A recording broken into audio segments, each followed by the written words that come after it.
Good afternoon, and thank you for joining us today. My name is David Talbot. I'm Managing Director and Head of Research here at Red Cloud Securities, and I'm delighted to host a Red Cloud webinar on uranium today.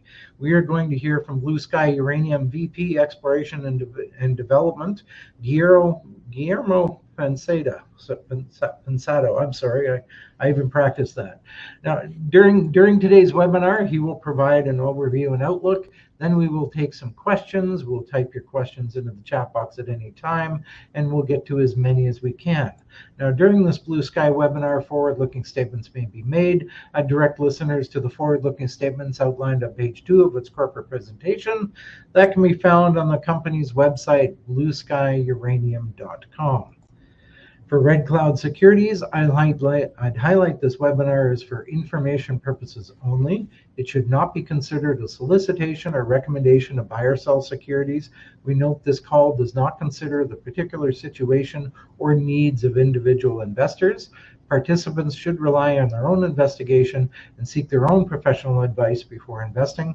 So please see our most recent research located on the Red Cloud website for specific disclosures on Blue Sky Uranium. With that, I now turn it over to Guillermo to update the audience on Blue Sky. Take it away, sir. Thanks, David. Thanks, everyone, to be here. I'm glad to be in a presentation talking about uranium in Argentina, which is really a commodity with significant potential in this country. And in this case, we will talk about this particular project controlled by Blue Sky Uranium, which is potentially the project with more chances to become the next uranium producer in Argentina. So after this disclaimer slide, we can go and talk a little bit about summary, what we're going to talk today. I'm going to go in depth about uranium market because you probably know that the market is showing a global supply deficit that it will be more significant since next decade. So the world should be preparing for that more, since in the last years, uranium was better considered as a key energy sector for the energy challenge that we have. And for that, we should know that Argentina is a nuclear country, that we have nuclear reactors in operation, 3 at this point, and other research reactors.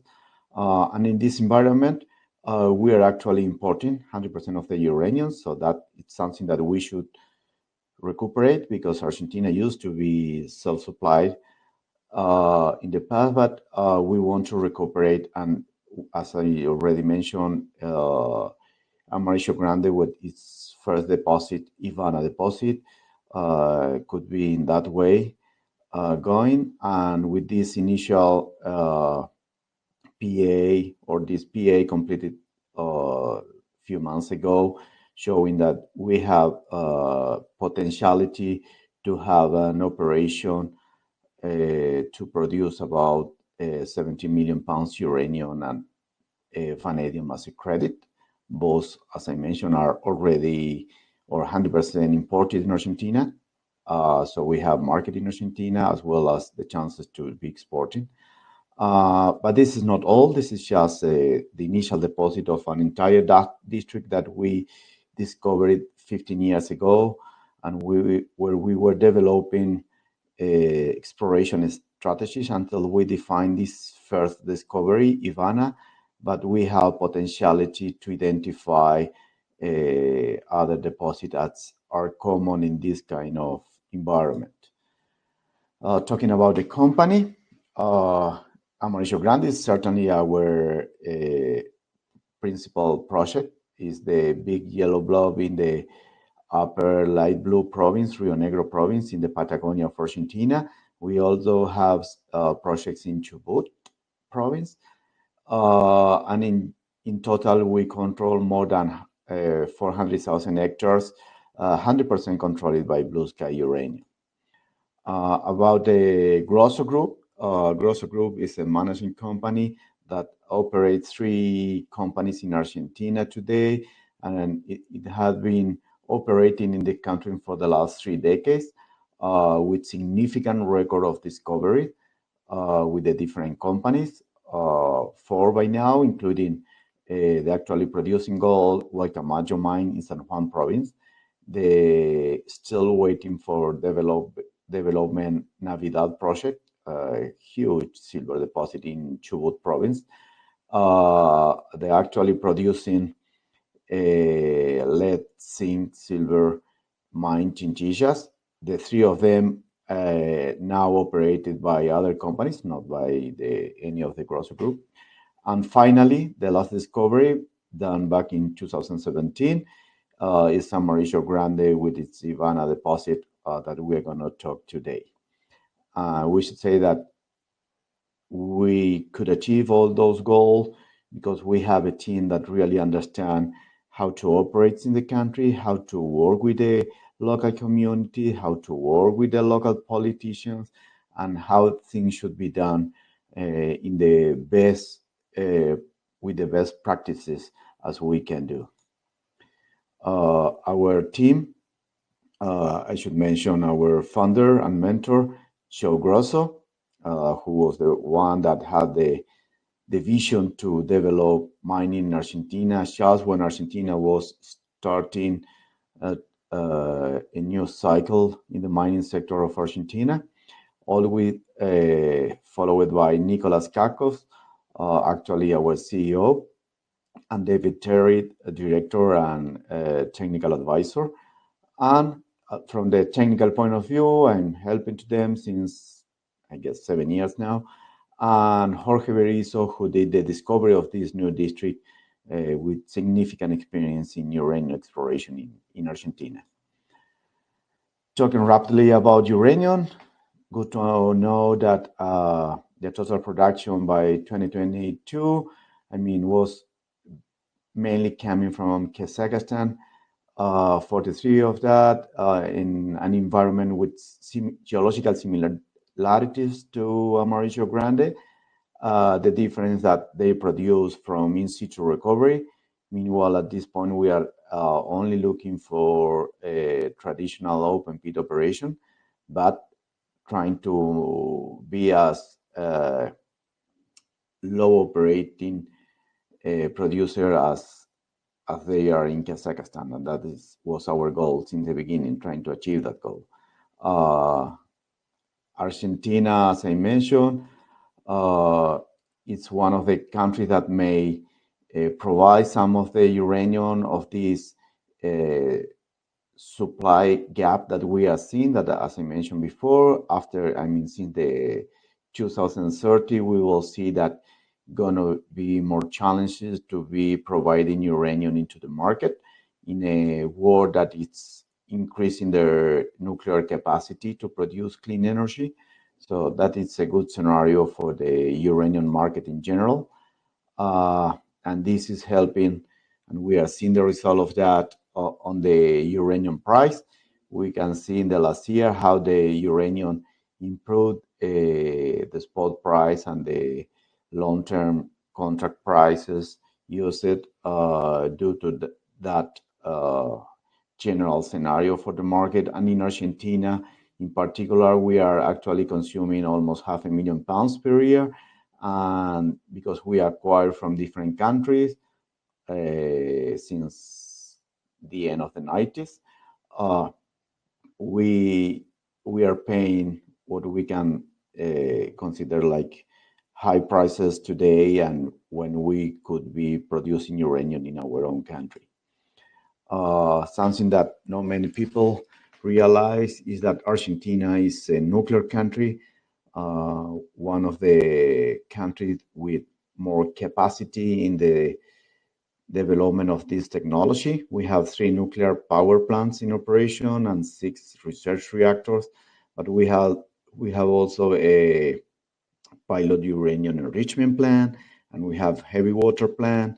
So we have a lot of knowledge and capacity to understand the sector and the challenges related to. The other good thing is that we have a good track of mining producing since 1950 up to the end of the 90s. So we have an entire legal framework and experience to maintain uranium mining. And this is something that could be very helpful for a sector that is very well regulated, and we already have the framework to do it.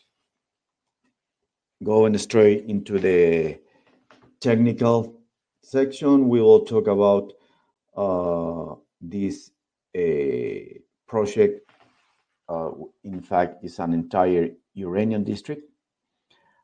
This district was discovered, as I mentioned before, by Jorge Berizo back in 2006, so many years ago.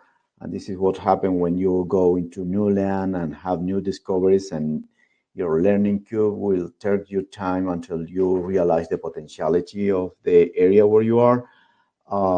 We started just at the north of this, where you can see Santa Barbara, where it was found uranium mineralization just on surface related to carnotite. It's a uranium vanadium mineral typical from desert zones like the superficial deposits in Africa or Western Australia.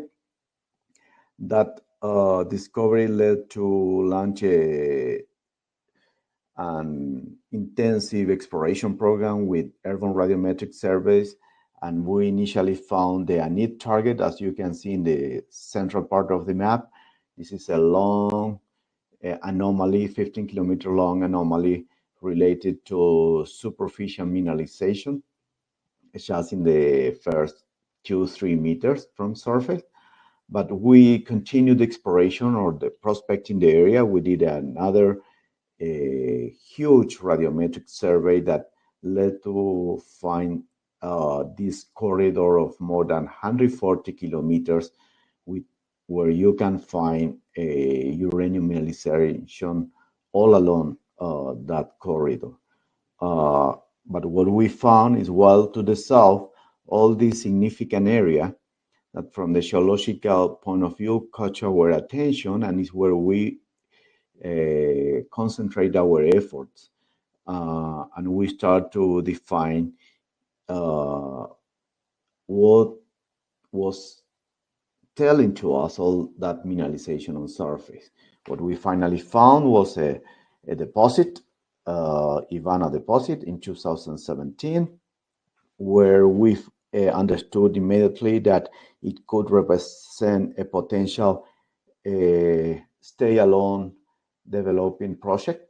And this was our goal. In those days, 2017, the uranium price was $20 per pound. So we said, okay, let's try to find first a potential stay-alone deposit, economic stay-alone deposit, that could be economically competitive to the main producers today, that in general terms are the in-situ recovery guys producing at very low cost. So we thought, okay, we need to first find a volume that could be amenable. Secondly, we should prove that we can do potentially with a very low operating cost, and that could be potentially economic. So we presented an initial PEA back in 2019, so imagine 2 years after discovery. And this is because the deposit is just on surface. So it was very easy and straightforward to advance. After that, we had the COVID-19, and we have some delays on that, or after that, because our goal was, okay, we already could find that deposit. We need to define more deposits related to that, so we now may increase the initial resources. So we partially did it until we saw the market moving forward or improving the prices. So we said, okay, let's present or let's adjust the PEA to the new market condition, not only due to price, but also because we improve the category of our resources from inferred into indicated. So today, 80% of the initial resources were migrated into indicated, so we de-risked that project. Secondly, we had to test, although, if the inflation, the worldwide inflation and the Argentine inflation, how much was affecting the potentiality of the project. So we did it, and this is what we're going to see later today. And we can see that we are still under a potential economic deposit at this stage. So first of all, we need to understand where we are located. This is Rio Negro province. As you saw in the map before, is in the northern portion of the Patagonia of Argentina. As you can see the picture, desert zone, it's a big depression. But the good thing is that probably this province is the province with more significant nuclear experience in the country, a nuclear country. Because that province comprises a research nuclear reactor. They have the pilot uranium enrichment plant. They have education facilities, energy development companies. I mean, that is amazing. How good is the environment to be exploring uranium in this province. The other good thing is that they have very good infrastructure, although they are in the middle of the desert. They have very good experience in the oil and gas sector since many decades now, and actually going investing into unconventional oil and gas. And closer to our area, we are in a desert with very low rainfall per year and very low density, population density, and it's a very good place to be operating a potential future mine because, the people in that area, it's miner, more related to clay production or some other infrastructure material, but they are miners historically, and that is a good area to be working a potential uranium mine. Talking about geology in general, as I mentioned, in surface, the mineralization is related to carnotite. As you can see in the upper picture, is that yellow mineral formed by uranium and vanadium. This is typically from superficial type deposits, like those in Namibia, Langerheinrich, or those in Western Australia. As you can see on that pit, you can see the first 2 meters of yellowish due to carnotite. This is how you find uranium in the upper few meters from surface. But what we understood since we started to drill back in 2017 was that, and that was the goal, what was telling to us all that mineralization near surface. And the goal was to prove that that mineralization is related to a deeper and bigger system, a sandstone type deposit, as it was expected in that district due to the geology. And this is what we finally found, with higher grades and minerals different to carnotite, although carnotite is present because it's under oxidation. And those kind of deposits, the sandstone types, are those that are actually producing most of the uranium in the world, as those in Grand District, in New Mexico, in Kazakhstan. Those systems usually are huge systems comprising several deposits, and as I mentioned today, they provide most of the uranium to the market. But because we have this huge district, we initially, from an exploration and strategic point of view, we concentrate our efforts in the initial 50 meters from surface, because we were trying to define potential deposit that could be potentially low-cost production in the future. And because that mineralization, as you can see in the picture, is related to poor consolidated sediments, means that in a potential future production, you wouldn't need drilling, blasting, neither crushing. So this is why we focus, at least at the beginning, this year, in the near surface deposits.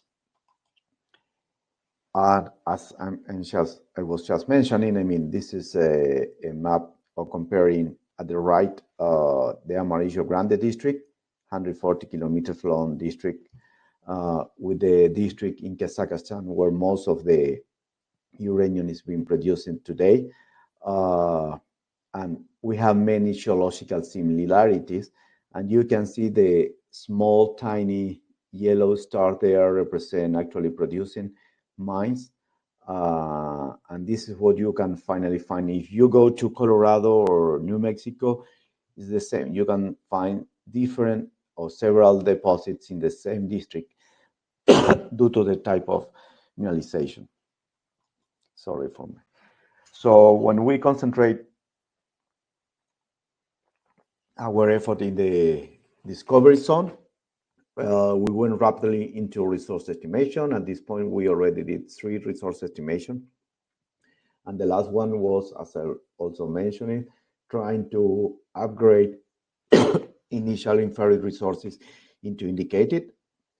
And we did it. Today, 80% of the resources are indicated, and they comprise about 70 million pounds uranium plus 8.1 million pounds vanadium.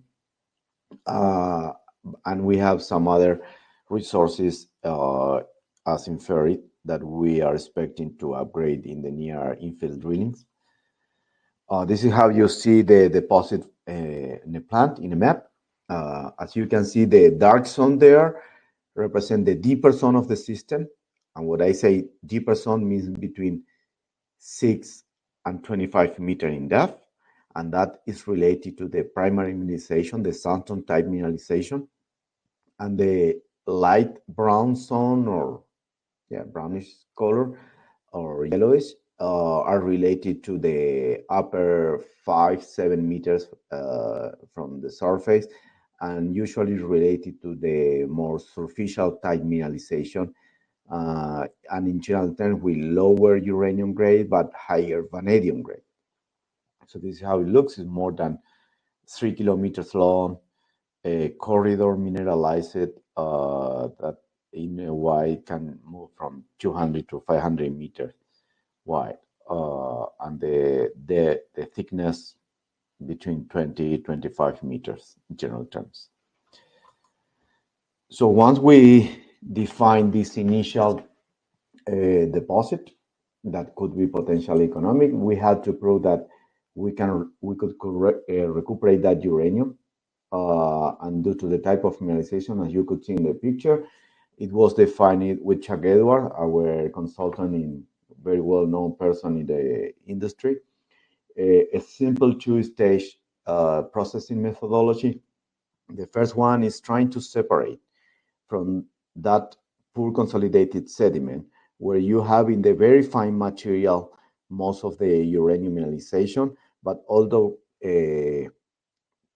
coating the pebbles. So you do a simple wet scrubbing and screening, and that way you separate the pebbles and the grains of the sediment and concentrate the very fine material with the uranium, reducing your initial mass or volume to almost a quarter. And due to that, you concentrate almost 4 times your initial grade. That pre-concentrated material should be going into an alkaline leaching plant. So that means a more low environmental technology and very well known. And due to the type of mineralization, we don't require oxidants or flotation. So that's mean very low cost processing. And we have finally in the overall recovery estimated 85% for uranium and lower for vanadium, 53%, because it's mainly related to the superficial mineralization. After that, we had to figure out how to mine this. And finally, because we are talking mineralization from surface down to 25, 30 meters in depth and related to poor or non-consolidated sands or conglomerate, I mean, what it was delineated was that this type of mineralization could be mining like a sediment quarry, like a sand quarry, because you don't need drilling blasting. And you just take your material, you go into the plant, you start with the pre-concentration, go to the leaching, And one of the things delineating here is that you can backfill your pit, trying to remediate the area while we are mining. So, and that cost was included in our preliminary economic assessment. And this is what we finally did. With all those parameters, we ran this is the second preliminary economic assessment, trying to adjust to new market conditions. This was based on 75 per pound dollar price in the long-term view. As you can see in that diagram, we also use a spot case just to show the potentiality at the moment of the press release when it was reported. But the good things of these, all those parameters, are two of them are like the most important. One is the pre-production capital cost. And why this is important? Because we understand that this could be the initial deposit for a cluster of deposit to be discovered. And we are working on that. We are exploring in an area of 30, 40 kilometers surrounding this deposit, trying to extend the mine life, the 11 years production life estimated for this initial deposit. And if we extend the mine life with satellite deposit, I mean, your pre-cap wouldn't be significantly increasing because you already amortized the entire plant. Going to be easier to define potential economic satellite deposits.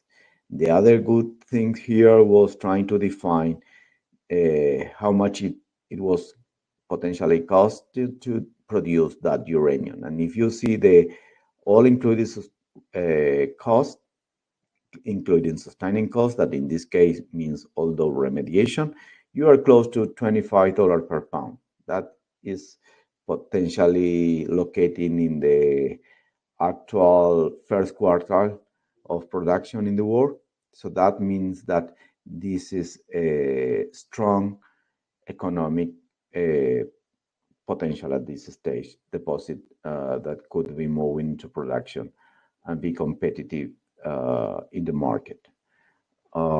We are going to also produce vanadium that Argentina is consumer also, so we could be providing uranium and vanadium for the Argentine market. But if you see the estimated annual production is 1.5 million pounds, so potentially you will be providing uranium to Argentina as well into the international market.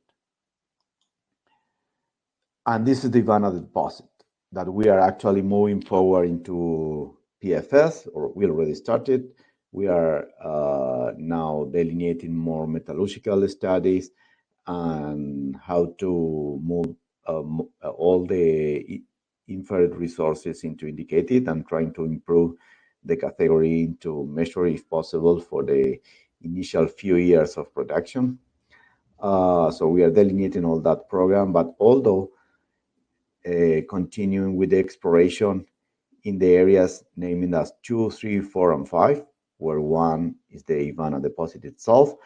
And those targets we already drilled 2 and 3 in areas where we have some result. The strategy is trying to do a first drilling phase in most of the targets that we have surrounding the area of the Ivana deposit, in order to focus all the exploration effort in those with more chances to become the second area to be providing uranium into a potential central facility at Ivana deposit.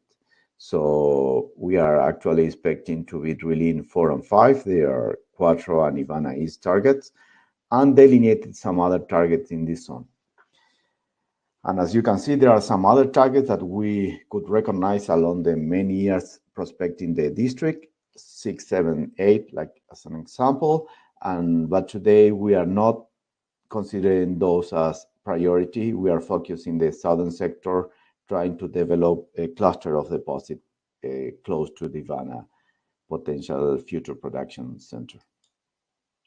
So this is more showing, I mean, zoom in into the Ivana area and potential cluster zone to be developed, where we are doing all our exploration efforts, and where we understand that we could be defining some other deposit that could be potentially providing material into the central facility. And think about, sorry for that.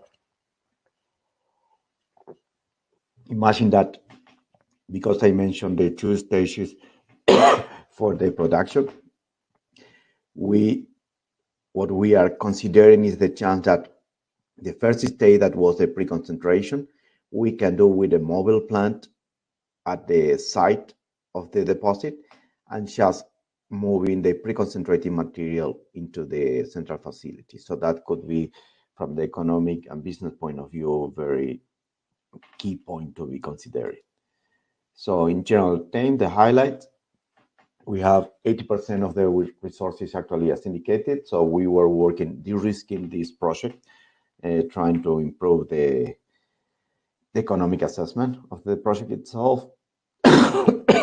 We had a good economic parameters, considering $75 per pound uranium as a long-term price, today under the market price. And we were considering, although, the opportunity to initiate our PFLs, something that we are already doing, trying to move forward as as quick as possible. Sorry for that. So with that, I guess this is all that I had to show to you, and I'm open for questions. Great. Thank you very much, Guillermo. Very informative presentation. So we're now going to kick off the Q&A portion of the webinar. Reminder to everybody on the line, you could type your questions into the chat box at any time.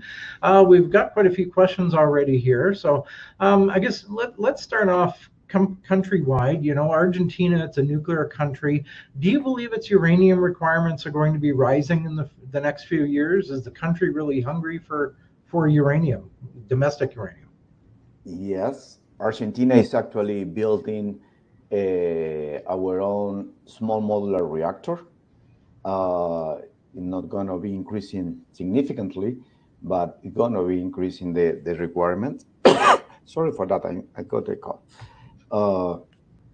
And we are delineating the next two nuclear power plants for the future. So certainly we are going to increase the demand. And one of the good things to understand is that Argentina had today the chance to produce nuclear fuel. So what Argentina is doing today is acquiring yellowcake, so raw uranium material from other countries like Canada or Kazakhstan, and we produce our own nuclear fuel. So Argentina could be not only producing uranium or nuclear fuel for the nuclear reactor, if not although producing nuclear fuel for others. So that this is something that Argentina has the potentiality to do. So yes, could be increasing. Okay, so if the government can make its own nuclear fuel, has it started developing its own uranium mines yet? It has in the past.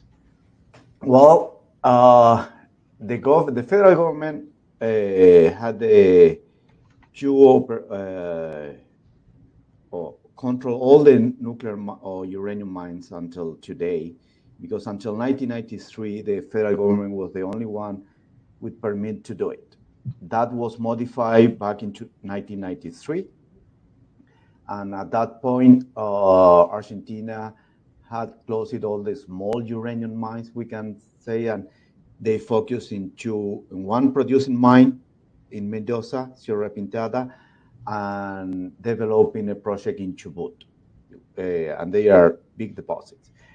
The point is that in the 90s, when the uranium price was very, very low at $7 per pound, and the economic policies in those days decided to shut down all those operations. And as the federal government, they never could reopen those mines. They are trying to reopen at a point, but they should be investing a significant amount of capital into those developments, and they should be modifying, I mean, their standard, for example, from an environmental point of view, because those mines were open back in the 70s, and we are not seeing in the near term that it's going to happen. We understand that potentially Ivana deposit could be the closer project with chance to recuperate the salt supplies of the country. Yeah, okay. Now, how well defined is the permitting process for uranium mining in Argentina? It's very well defined. As I mentioned, we already have mines in operation in the past, and this is something that is different in many cases. We don't need to develop or to present projects for the sector. I mean, it's all well formalized and in operation. We have a nuclear authority section of the country, or the federal government, controlling the nuclear sector in general terms and mining in particular. So the framework, the legal framework, is well prepared. And as I mentioned, we have, for example, a uranium enrichment plant, which is really more difficult business than doing uranium mine, that we only use raw materials. So they have the experience, and we have the regulation. And particularly for Rio Negro province, is a province where that uranium enrichment plant is located. So, and they required in an environmental permit to do it also. So they have the experience to do it. I mean, and in our understanding and talking with the different governments, we believe that, I mean, the permit for a uranium mine wouldn't be much different than the gold, silver, or copper mine. I mean, with some extra controls due to the nuclear authority, but nothing that could be considered as a challenging point to solve it. Okay. Now, Amarillo Grande, it's a large project. I think it's 140 kilometers long or something like that, but not extensively explored yet. Is Blue Sky planning to spend some time trying to find some new satellite deposits, or is the goal here really increase or upgrade existing resources, help improve the project economics, or maybe a little bit of both? Well, my answer is going to be combined. It's going to be like, we want to expand the actual resources, but due to the type of mineralization that this kind of deposit, in sandstone type deposit, they usually are located in spot zones, like deposits. So to increase the actual resources, we need to do more discoveries along the district. Due to a strategic economic view, we are today just exploring, prospecting and exploring an area surrounding the Ivana deposit, 30, 40 kilometers area around Ivana deposit. But we understand that we have significant potentiality along the district. And some other areas we are not going. For example, we understand that we have, and we know from some past drilling, that we have although potentiality in depth. But today, if you are finding uranium in the first 50 meters, what you are going to spend money in depth, that is more risky, more expensive. So we are not considering that deeper potentiality by now. We are focusing in the near surface, potentially cheaper zone for exploring and potential production, close to the Ivana deposit, because we believe that we can create a central facility that could be treating all the mineralization from satellite deposits. Right. And that, you're looking for traditional open pitable deposits, but that's really a function of the uranium being on surface. Yeah, this is, I mean, it's going to be a sediment quarry. It's a sand quarry. It's like when you take the material to build a road, it's sand in the first 15, 30 meters from surface. You don't need drilling, blasting.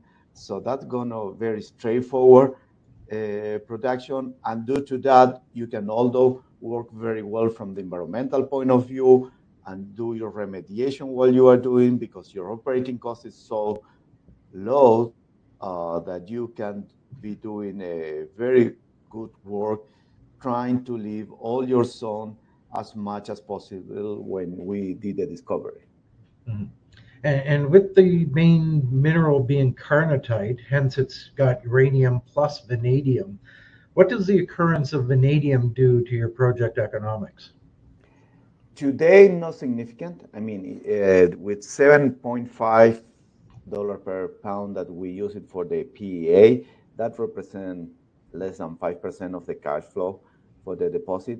The point is that that percentage help in your economics also. And you are going to leach the vanadium at the same treatment. You don't need, at the same plant, you are going to leach both, because you are leaching the carnotite just to recuperate the uranium, but at the same point you dissolve the vanadium. So it's just to precipitate the vanadium in a different format, and you have a product that you can sell, for example, for the steel market in Argentina. And that helped finally in your economics. And the good thing is that in the first few meters from surface, vanadium became higher value. So that means that in that zone, that in general terms, compared with the deeper mineralization, uranium is a lower grade compared to the other one, but you have higher vanadium. So finally, from the economic point of view, in the zone where you have lower uranium, it can help in you vanadium as a credit. So it's a good point to be considering. And these superficial carnotite bearing deposits, are there any other specific aspects that help you differentiate these from other projects surrounding you in Rio Negro? Sorry, can you? I'm just curious whether or not all the deposits in Rio Negro might be carnotite deposits, or whether or not there might be other type of deposits. No, in fact, sorry if I misexplained. I mean, we have that carnotite in the first 8 meters. And I explained that below that, you have the sandstone type deposit. There, the main mineral is coffinite. Okay.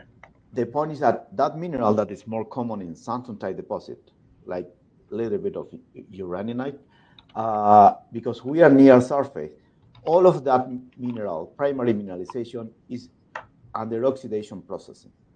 And this is why when you go into the plant, you don't need to oxidize your material. And that helps in the economics also. But the main mineral in volume is coffinite. The thing is that carnotite is helping you as a prospecting indicator that you have something in depth. It's not so easy, but help you, to be localizing. And when we see the entire map, the 140 kilometers long zone, we can see carnotite or radiometric anomalies all along that corridor. So that is expressing to us the potentiality of the district.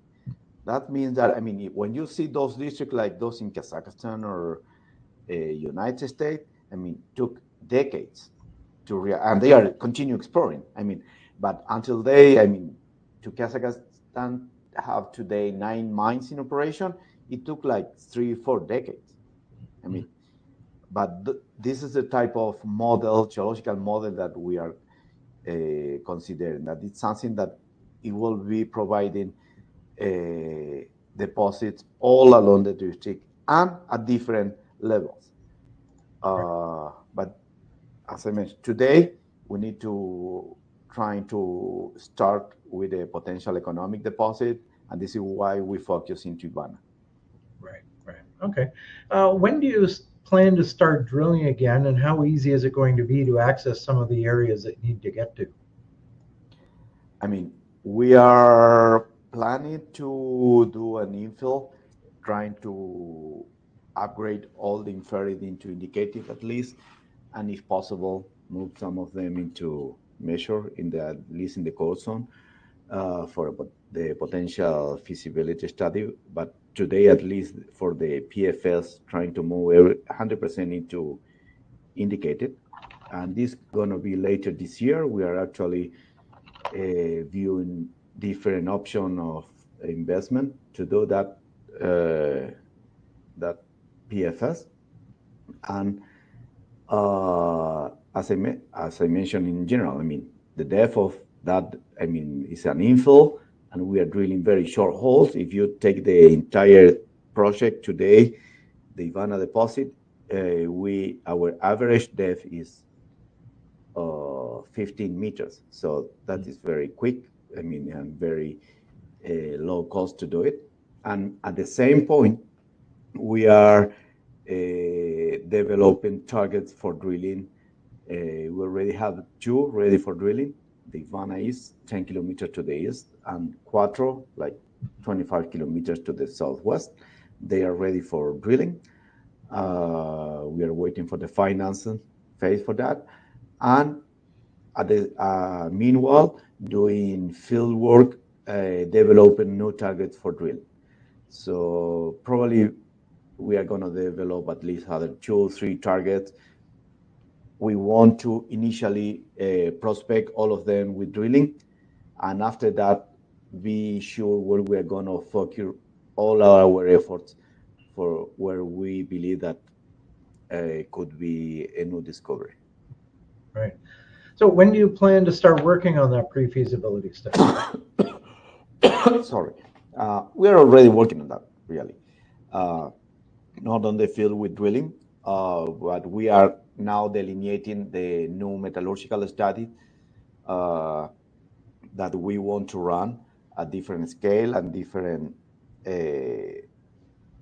prospective point of views, trying to prove different options to see if we can improve more than we have today the processing delineated. So we are already working on that, at least at the office, delineating programs. Right. Okay. Do you think there's any way to increase those vanadium recoveries without impacting your already, relatively higher uranium recovery? Well, when you see the 53% recovery for the overall, it's because we are considering the entire deposit. But in reality, the mineral that you are leaching is carnotite that is only in the superficial mineralization.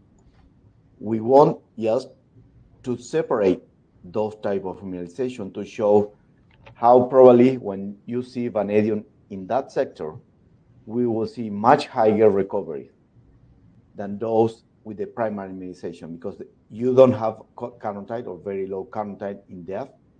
So the vanadium in that zone is more related to minerals that are not going to be leached.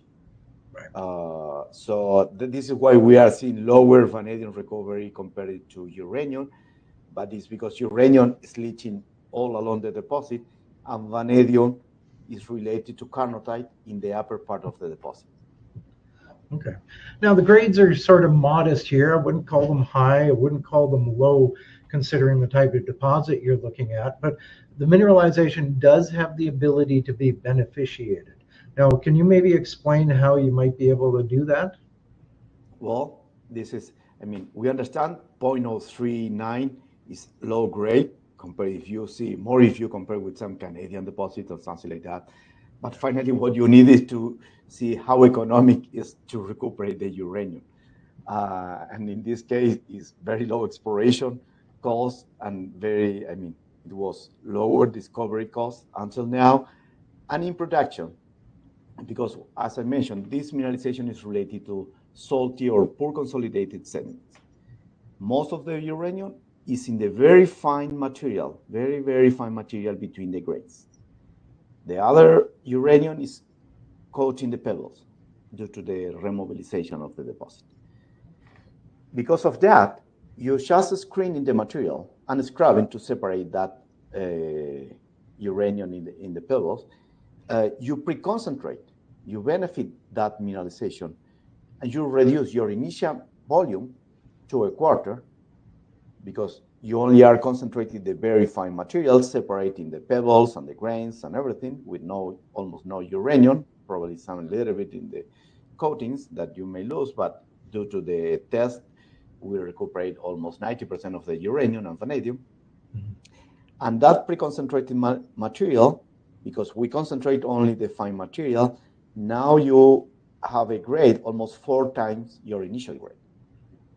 If we take the overall grade, which is 0.039, means that by the end of the first stage, you are about 0.1%. So now you have something much more economic, more typical to sandstone type deposits. And this is the material that go into the leaching phase for alkaline leaching. So this is how you can be producing from very low grade at very potentially very low operating cost. Okay. Now, how does Blue Sky intend to increase its market cap relative to the MPV of the project without diluting shareholders during exploration? Maybe give us some of the ideas of your main catalysts that could help unlock value over the next 12 months. Well, we are looking for potential partners or joint ventures trying to get value into the asset in general, trying to preserve or avoid the dilution of the company itself, and trying to value the asset itself as a potential future production project. And this is where we are focusing today our efforts. Okay. And if the market cap's considered so cheap and the project is so attractive, why have the management team not really been out in the market making some purchases of the stock? Well, this is probably a question for my CEO rather than the technical person here. But well, we are focusing in different efforts, different ways to do it. And today we understand that the main form to give value is trying to move the Ivana deposit into production, into a reality, avoiding the dilution of our shareholders. This is what we are focusing. Right. Okay. And, we're coming up to the top of the hour, so maybe one final question here. As the uranium approaches $100 a pound again, your costs are estimated, I think, around $25 a pound. Will this help you try to fast track the project towards production? Or is there anything else you need first? Do you need longer life, larger resource base? What are your thoughts around that? Certainly, when we saw the resource market, we were focusing in exploration. When we saw the resource market, okay, it's time to speed up, trying to move the project forward as fast as possible, because we need to follow all the steps to do it. But we want to accelerate that process for achieve a production as soon as achievable. Okay, great. Guillermo Pensado from Blue Sky Uranium, thank you very much for joining us today. Thank you, David, and thank you all your audience. Okay. Thank you everybody else for tuning in, and Red Cloud Securities will be back next Wednesday afternoon when Tim sits down with Raina Silver. So that's May 29th at noon Eastern. So note that special time at noon. So have a great day, everyone, and thank you for supporting Red Cloud's webinar series.